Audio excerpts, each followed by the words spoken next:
Hey, what's going on, everybody? It is the Tuesday version of the crossover. Thank you so much for being here. Busy Tuesday. Lot going on. National championship. Yes, we're going to get into the national championship. I know. I came on at halftime of the game because I was feeling real nice about where San Diego State sat. I said if they kept it under 40, no matter what they did on offense, if they kept it under 40 in the first half, giving up 40 to UConn, that they would be in the game. And they would have a very good chance to win the game, much like they did many of their other games in the tournament. But unfortunately, it was just not enough. It's bittersweet, right? What a run for San Diego State. What a run. Could not be happier for my fam down there. Coach Dutch, Soria, Coach Velasquez, Mark Fisher, Steve Fisher, everybody down there. It's just a huge step this program has taken. It's not a fluke that they ended up in the national championship game. This has been a slow burn and a slow build. So expect them to be back. I know they will. We can jump into that a little bit more. As always, the link is on my Twitter if you want to join the show. Come on the show. We'll debate. We've had some debates today actually on Twitter about Andrew Wiggins coming back and how that will affect the Warriors, how it will affect the Kings. Kings are in action tonight. They got the New Orleans Pelicans. Tricky matchup for the Kings. Pelicans always give the Kings a little bit of a problem. I will have the pregame coverage for you starting at 4:30 on the If You Don't Like That network. That's Grant Napier's channel. And then halftime and post-game coverage will be Grant, and I will be joining him for coverage of that game. Game tips off at 5 p.m. Western Conference right now. What a race for positioning that's going on. And also teams that are tanking. I mean, just flat out. What's Dallas doing? They're trying to protect that pick, huh? Trying to make sure they're in the lottery. Kind of the same thing that Portland's doing. Kings struggling at home. We can dive into that. Connor, who was on the show yesterday, congrats to him and his UConn Huskies. Yes, I lost the bet, which means I will be rocking some UConn gear sometime in the near future. I'll do that actually on the main show with Grant. But Connor had a really good stat that he heard, and that stat was the Kings are 29th overall in defensive rating in the NBA when they play at home, which could easily explain why they're not playing great at home. But when they're on the road, where the Kings play very well, they are ninth in defensive rating. So they're not a good defensive team, period, end of story. But I wonder why the defense is better on the road. Could it be how the Kings are playing on the road? I think the offense could have an effect on that, and the tempo. We can look at point differential. There's a number of different things that could be why the Kings are actually a little bit better on the road, and explains that stat away. But good on Connor for pointing that one out. What else is going on in the world of sports? We got the Masters. That's going to be all rained out probably. We've got the Jim Rome stuff. One shining clone bracket. How about that, huh? 512 Lumber for the win. He takes it home. He gets this pretty little trophy. He gets one of these T-shirts behind me as donated by Mr. Napier himself. And he gets bragging rights for a year. So congrats, 512. That is awesome.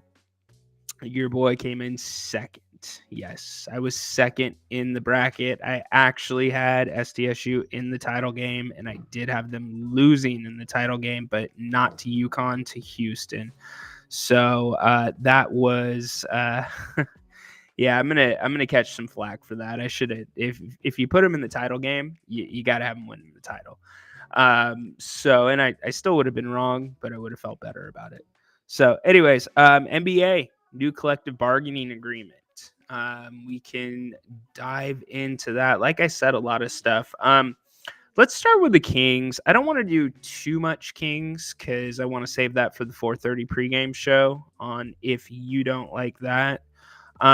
But I do want to talk about the loss at home against San Antonio. We talked about that a little bit yesterday with Connor. And if it was the worst loss the Kings have had at home this year, and I think it is. I've really kind of kicked that around and let it simmer.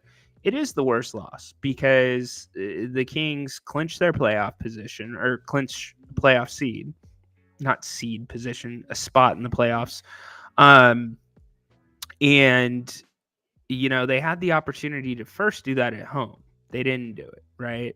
They go to Portland, they get it done, they come home, they've got a fan base that's rabid and ready to just explode. And they play an awful brand of basketball. And here's what I'm seeing. It's the zone defense. Teams have now targeted the Kings, and they're targeting the Kings with zone defense, and the Kings are taking the bait. And by bait, I mean the 3-point shot. The Kings were 11 of 44 from deep against the Spurs. First off, 44 threes, probably a few too many, especially when Sabonis only gets 12 shots. So there's the problem there. The second is the threes that they're taking, and I went back and I watched. The threes they're taking are threes that are there anytime the Kings want them. Like anytime when the opponent is playing zone defense. So they've got to be more selective with their shot selection. But, Mike Brown's given pretty much everybody a damn green light to shoot that three ball. And that they live and die by it. That's what they do. And believe it or not, it's not just about the points going on the board. If they're making them or missing them, it affects the style of the game. It can cause the game to slow down, cause the game to speed up. And it's a difficult thing. So it's something that the Kings need to get figured out. I really hope more teams throw that zone look, including the Pelicans tonight at the Kings, because they've got to get this worked out. They absolutely do. I mean, we can all sit here and be armchair quarterbacks on how to break a zone defense. If you've played any basketball before, I mean, it's fairly elementary. You get the ball to the middle. And I'm not talking about beyond the 3-point line. You get the ball to the free throw line. And you can do that in a myriad of ways. You can have guys in the deep corners cut up. That allows your wings to cut down. There's so many different things you can do, but the Kings aren't doing that. They're swinging around, and then they'll try to set a ball screen, which doesn't make sense when you're playing somebody that's in a zone. They're not guarding a man. They're guarding an area of the floor. So, anyways, it would be good to see the Kings get that figured out. Tonight, Malik Monk, he is going to be questionable with a sore leg. That's why they sat him out the other night against San Antonio. That got Terrence Davis some extended minutes. Way too many shots by Terrence Davis, in my opinion. He shot 8 3-pointers. You shouldn't be taking 8 3-pointers, Terrence. And that's just how it is. You're not that guy. There's better shots to be had on the floor. Don't get me wrong. He is streaky. But when I talk about the bait and taking it, that's it. He's taking the bait. He is not a green light guy, like a Kevin Herter, like a a Fox. Fox would be a green light guy. Keegan Murray, green light guy. Sabonis, to a degree, green light guy. Harrison Barnes, green light guy. Terrence Davis, not so much, my friend. Another interesting development is the minutes Alex Len has been getting. And, he has been surprisingly good in the minutes that he's gotten. I mean, he's still, he looks a little, a little lumpy out there. I guess lumpy's not the word, but a little awkward out there with the other guys because his athleticism, it directly compared to the athleticism of the other guys on the court is it stands out. It's much lower than a lot of the Kings, and he's learning the spacing. The spacing has been a little bit of an issue, and the timing, it's coming along as evident by the minutes that he's been getting. So that will be another positive development to watch for tonight with him. Valanciunas will be playing, so look for Lynn to get some extended minutes on him. Hopefully Sabonis does not get into foul trouble. The Kings, this whole 50 wins thing, right? I don't think they're going to get there, number one. And you can take away that Nuggets game on Sunday. That's a throwaway. Both teams are not going to play anybody. Every game in the NBA tips off at the same time. So there's no advantages to seeing somebody lose before you in terms of playoff races and playoff seeding. So I don't expect that one that's just going to be all reserves for both teams. So that's going to be a coin flip on how it turns out. But the Warriors game coming up after. So we've got Dallas after the game tonight in New Orleans, and then Kings home for the Warriors on Friday. So Andrew Wiggins reportedly will be back for the Warriors. Possibly could play Friday against the Kings. And this was one of so there was a little Twitter discussion going on. It actually started from the Rome show. And I put a tweet out there, obviously in Rome form, where you're making some type of passive aggressive crack at somebody. And people, you got to understand, when I'm tweeting stuff out from 9 to 12 and it's in Rome form, it's much different than like if I'm tweeting King stuff, right? When the games are on, or, pre-game, whatever it may be, it's much different. And so we got into this kind of back and forth about, does Andrew Wiggins make the Warriors better? Because I put the Warriors look old. They do. I'm sorry. They're not moving as well. They're not getting open like they used to. There's not the same flow of that offense like they did during their, let's say their prime years, right? Their prime dynasty years. Yes, they are the defending champions. They deserve respect. They could likely knock off any team, including the Kings, in the first round, second round of the playoffs. You have to assume that. But it's not the same Warriors. I can't put my finger on what it is. Sure, you could say maybe the chemistry was, or sure, there's a lot of people saying the chemistry was thrown off with the whole Draymond Poole incident at the beginning of the season. I don't know. I wasn't in the locker room. I haven't been in the locker room all season with the Warriors, so I can't comment on whether, their chemistry behind the scenes has contributed to their struggles on the road and just not playing as well. But what I can say is on the floor, they're just it's more of a struggle. It used to look really easy for the Warriors. Steph getting open, Clay getting open. And I think it's because they've had to integrate new players into that system. Sure, you still have Poole, you still have Draymond, but there were certain veterans that were in those roles before that are no longer on that team. And when you have a team that clicks together like that, sometimes you don't realize how important a team clicking is or can be attributed to some of those role players, veteran players that have been around the game for a really long time. So, my take was I don't think Andrew Wiggins, and don't get me wrong, all-star. He's a great player, okay? I don't think he moves. I said the Walker because I was making a Warriors being old joke. I don't think he moves the needle for the Warriors immediately.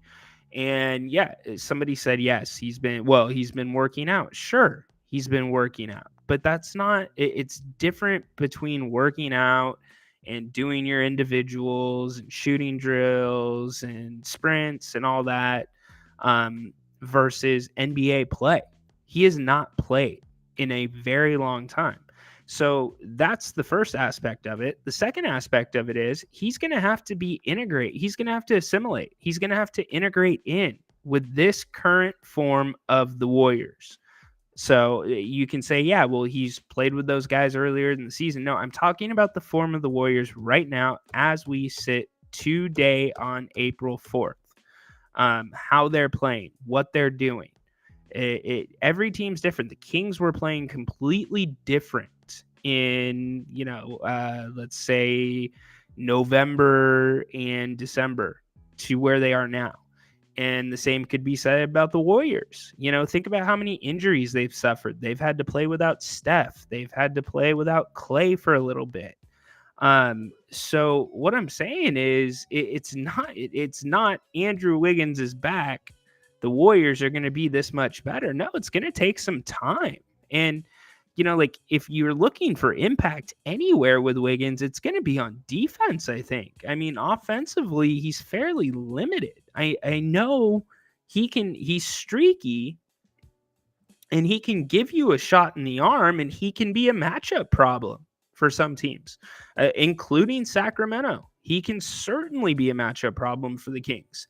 But I'm telling you, it's going to take him, if the Warriors get to the second round, that's what it's going to be, second round, third round, that you're going to see it really click for them and have him back in the flow of things. It's going to take a while. And I mean, I'm not sure if they're going to have him on a minutes restriction. And here's the other deal. End of the season basketball, depending on your scheduling and who you're playing, you might not be playing very competitive games. You might be playing teams that are sitting players. So that's a big jump, because even for the guys that have played in the regular season leading up to the playoffs, the game changes in the playoffs. And there's even kind of a feeling out period there for those guys to change to that style of play. So you're going to tell me Andrew Wiggins, who hasn't played in months, is going to jump straight into playoff basketball and just be good to go? I'm sorry. I'm not buying that. I can't buy that. Can he get to where he is impacting the game? Yes, but it's not going to be immediately. It's not. And anybody making that argument, again, no. And as we sit today, it's either the Warriors or the Lakers playing the Kings in the first round as we sit. So it's an interesting scenario. And as for everybody that wants to play the Kings, okay, I get Draymond, and I said this on a previous crossover. Draymond justified his comments because of the travel. It's really easy as opposed to having to go halfway across the nation. Don't confuse that as, the excuse, the hall pass to say we want the Kings. They want the Kings. They think the Kings are inexperienced. They think they can beat the Kings. They know that they will have fans in the building in Sacramento because the teams are so close together. And even during the regular season, Kings-Warriors games, there's a lot of Warriors fans there anyways. So you ramp that up for the postseason. And quite frankly, it'll probably be cheaper for a Warriors fan to see a game in Sacramento rather than the Chase Center. Even though ticket prices are going to be through the roof. for the playoffs here in Sacramento. They're already starting to get there, and tickets haven't even come out, or most tickets have not come out. So I'm not buying the travel is why we want to play the Kings. It's all the other stuff. And the Lakers, same thing, right? They came out and straight up said it. I mean, I think it was Brian Windhorst that reported on it, that the Lakers, they want the Kings. That's who they're targeting. And the Lakers pose an interesting scenario, because that could be a matchup problem for the Kings. LeBron always is a problem, but AD, that's the bigger problem. LeBron's going to get his. We have numerous guys that we can throw at LeBron, that can, do what they're going to do, right? Because LeBron is that special. I mean, really, when it comes to the Lakers, it's making sure the other guys around LeBron and AD don't beat you. LeBron and AD will get theirs. I mean, to a point. You can't let them get theirs, but they will get theirs. But what I'm saying is the Kings don't really have an answer for Anthony Davis. You can't put Metu on him. Metu is way too small. Okay. That's why Len's getting minutes now. You can't put Len on him. Anthony Davis will just blow by him. Sabonis, yeah, that's the guy you got to put on him. But the problem with that is Sabonis could easily get in foul trouble with AD. And that's an incredibly hard matchup because of the length. So, and let's not forget the Lakers' backup center. Gosh, man, he was playing against the King. He's played like he's Shaquille O'Neal against the Kings. I can't remember his name right now. Forgive me. So the Lakers, I would be a little bit more worried about playing them than I would be Golden State. Granted, Golden State is the defending NBA champions, and I'm not discounting what they can do. And I think that they would likely in both of those series, the Kings likely be the underdogs, even though they would be the 3 seed. So, Sacramento is going to have to come out and prove that they're here. But what I will say is the Western Conference is completely up for grabs this year. Seriously, it really is.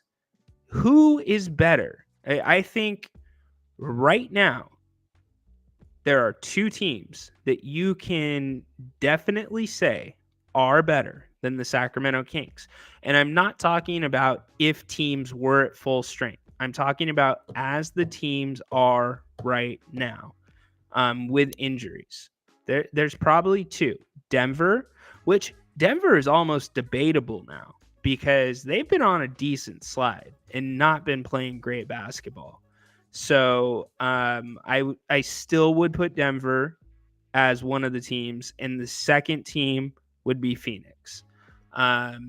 Phoenix with Durant, they are better than the Kings. Even without Durant, Chris Paul, I know Devin Booker. I'm not forgetting about him. First team All Kings killer, but Chris Paul, what he's done against the Kings this year is phenomenal. It's ridiculous. I mean, he had 19 assists in one game, I believe 15 in another, and I forget his assists have been in double digits, high double digits, or high teens in every single game this season. So anyways, yeah, I think those are the 2 teams. Other than that, it's up for grabs, guys. I mean, there's not another team that's better than the Kings.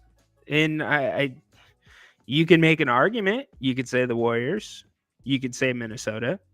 You could say the Lakers. You could say the Clippers. You could, but you couldn't. It's not a definite, right? If I'm sitting here today on April 4th, and I have my choice of who we play in the first round, it's simple. It is the Minnesota, or the, excuse me, not Minnesota.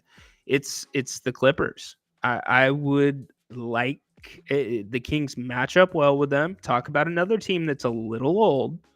Paul George banged up. Kawhi is Kawhi. Kawhi has killed the Kings this year. So you know that the Kings are going to have struggles with him, but for whatever reason, the Kings seem to match up very well with them. They've played them well this year. Obviously, the 176-175 game, double overtime game, nobody will forget anytime soon. Arguably one of the greatest games in NBA history, regular season history. Definitely the greatest Kings regular season game in history. But the Clippers, I think, would be the team I'd want to see. So yeah, I mean, looking at the West, we'll do a quick breakdown really quick. Like I said, Denver still leading the West. The Grizz, talk about the Grizz. I still don't put them in that group of two that are definitely better than the Kings, but very impressive what Memphis has done with during that time without Ja Morant and Steven Adams. They're doing this without Adams as well, but to be able to remain buoyant, and not even buoyant, they were, I think, 6-2 without Morant, and they're playing good basketball. They are, and they're only 3 games behind Denver in the loss column. So they're in the 2. Kings are 2 games in the loss column behind the Grizzlies, and they are 5 games in the loss column behind the Nuggets. Then you got the Suns, who are 4 games behind the Kings in the loss column. They're in the 4 seed. I don't see any way Phoenix catches Sacramento, short of the Kings completely collapsing. We've got the Clippers. They are in the 5 seed. They are 7 games behind the Kings. And then also the Warriors, 7 games behind the Kings. Lakers, 7 games behind the Kings. Pelicans tonight, 7 games behind the Kings. So talk about a logjam between 5 and 8. That's going to be fun to watch. And you know what? Don't sleep on the Timberwolves. They've got 40 losses, 9 behind the Kings and 2 behind the Pelicans. Don't sleep on them. And the other team not to sleep on, the Oklahoma City Thunder. The Thunder, what they've done this year, SGA. Oh my gosh. And the Thunder with Holmgren coming back next year.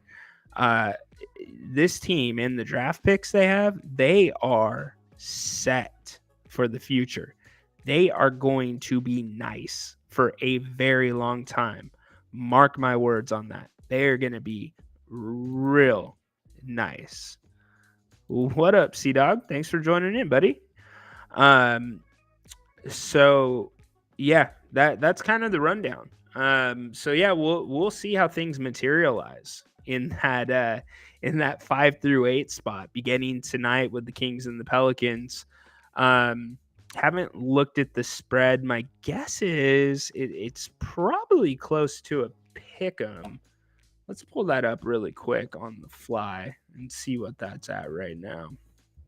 And Connor, while you're here, congratulations, buddy, on the national championship. You're going to have to direct me to where I can get a UConn shirt. So I will wear that on the air on Grant's channel. Let's see. Okay, Kings, Pelicans. All right, so New Orleans. Yeah, you know what? New Orleans is actually favored. They are a 4-point favorite. That doesn't surprise me. The way the Kings came off the San Antonio loss, and the way that those two teams have played each other this season, the Pelicans and the Kings. Both were blowouts. Kings arguably played one of their worst games of the season. Actually, their worst road game of the season, in my opinion. Against the Pelicans when they basically had everybody out. They only had McCollum playing that game. Everybody else like G League, and they beat the Kings by 32. Kings bounced back, beat the Pelicans 123-108 at home earlier in the month, but